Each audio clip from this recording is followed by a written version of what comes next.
was an amazing moment in the Oval Office today when pop culture icon, rapper extraordinaire Kanye West met with President Trump before the cameras. He unleashed a 10-minute monologue where he tried to explain his love of all things MAGA.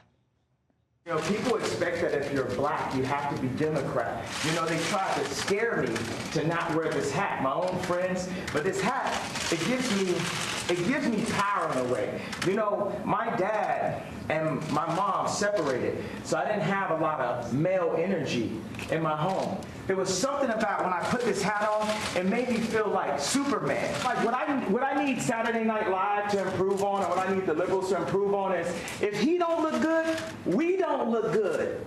This is our president. He has to be the freshest, the flyest. Sometimes unlikely figures emerge in American history to play important roles, illuminating at times important truths. And today, Kanye West, in his own eccentric way, exposed the intolerance of the left. Their denunciations of his White House appearance were immediate and withering.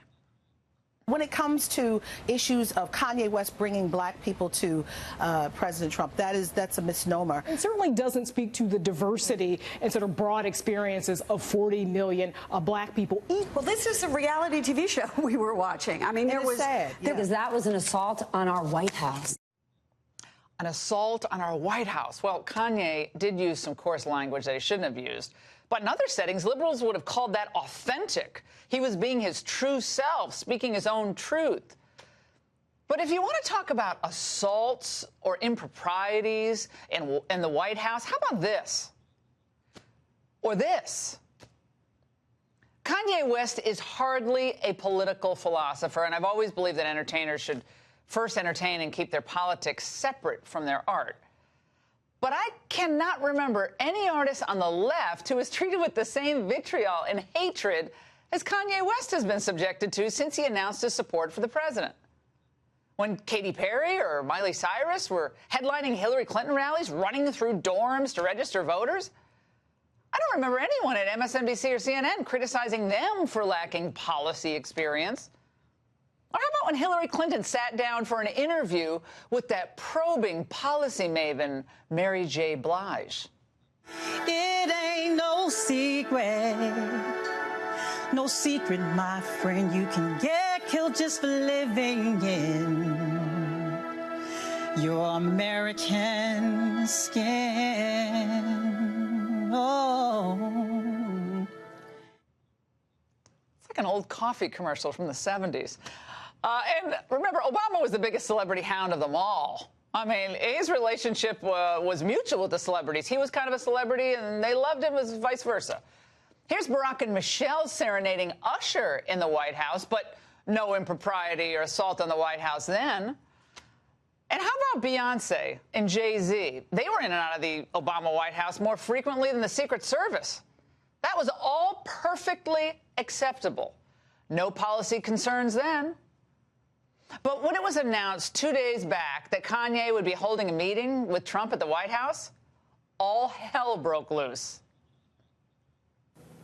So Kanye's going to let the president use him again. He's the token Negro of the Trump administration. Kanye West is what happens when Negroes don't read. And black folks are about to trade Kanye West in the racial draft, okay?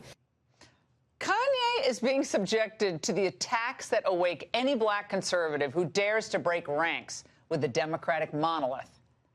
Liberals kind of treat these entertainers like pawns who are not allowed to deviate from the leftist groupthink at all.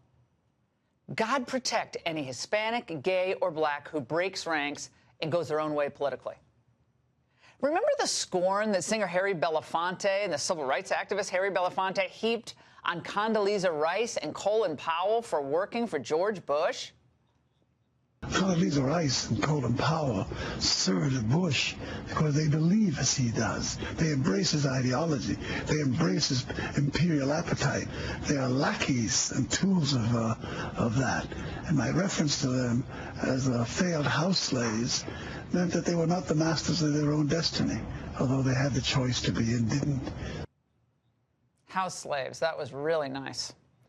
More than 30 years ago, a prominent figure in the Reagan administration argued that blacks should cast off liberalism for conservative solutions and summed up how the GOP had lost so much ground, saying Democrats smugly assume blacks are monolithic and will, by force of circumstances, always huddle to the left of the political spectrum.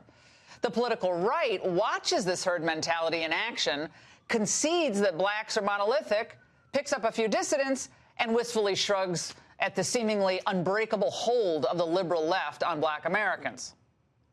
That official's name was Clarence Thomas, then chair of the Equal Opportunity Commission. Individuals such as the brilliant conservative economist Tom Sowell were courageous because, as Thomas noted, they refused to give in to the cult mentality and childish obedience that hypnotized black Americans into mindless political trance. This is Justice Thomas in 2007. We're here not to be proselytized, but to think for ourselves. And at bottom, isn't that why one of the reasons we love a free society? That we get to think for ourselves, make our decisions based on certain principles, and to make it possible for others to do the same? Absolutely. Now, I'm not going to say that rapper Kanye West is Tom Sowell or Clarence Thomas. Of course, he's not. But I will say that unless he's doing a giant punking of America, he has guts and gusto. Just because he dares to think for himself, think differently, in his outspoken, over-the-top manner, he's pilloried by the politically correct performers in politics, in journalism, and, of course, in the entertainment industry. He represents a danger to the left because of his huge cultural influence. And moments like this are absolutely intolerable and frightening to liberals. Judge, you know I love you. I know. But I don't want to put you in that spot. But. No, I'm standing in that spot. I love this guy right here. Let me give this guy a hug right here. I love this guy right here. That's really yeah. Come here. Yes. Could it be that the Trump-West show was an indication that the old Democrats' monopoly on black voters is in jeopardy? There is more reasons for the liberals to be concerned. The president's support among African Americans is nearly double that of last year.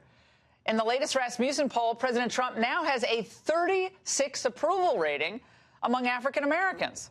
Some attributed the rise to the support from Kanye West and, of course, a historic low unemployment rate in the black community.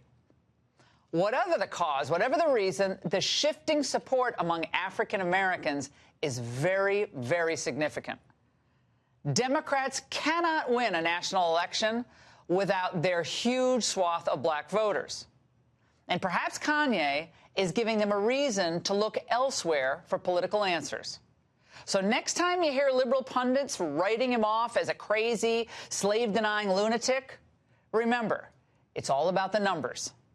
They have to smear West for fear that black Americans will follow him into the arms of President Donald Trump. And what are the Democrats going to do then? And that's the angle.